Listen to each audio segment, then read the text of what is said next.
Hello, and in this video, we are going to learn how to use the Excel proper formula to capitalize the first letter of every word. So you can see here that I have a list of customer name, and somehow there are a lot of mistakes in the data entry process, which I will need to clean up. For example, Jane Smith, J in Jane is capitalized, so that's good, but S in Smith is in lowercase, and what we really want to do is to make sure that the first letter of every word is capitalized, because that is how we want our name to be spelled out. Now there's one very handy function in Excel, which is a proper formula, and we can use that to clean up our data. So all you need to do is to press equal, and this is telling Excel that we are going to enter a formula.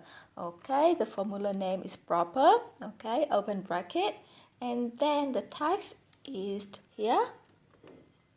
Then just press enter.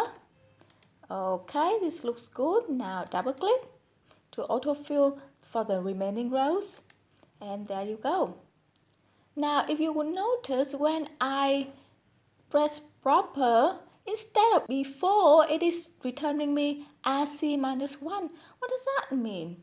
Now this is probably because of an existing setting in Excel. Normally this could be column A, and this could be column B, and this could be column C. Now it's all 1, 2, 3, 4.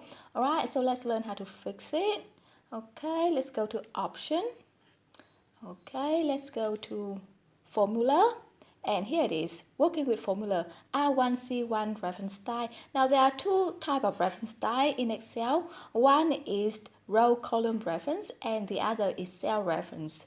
Now each will work fine, but personally I prefer to refer to a cell as A1 or B2 or C3, whatever. So all you need to do is to uncheck the R1C1 reference style, click OK, and now all the columns will be referred to as A, B, C, and the formula will also be updated to proper, before, and we have the best of both worlds. So that's it for now. Happy learning, and see you in the next video.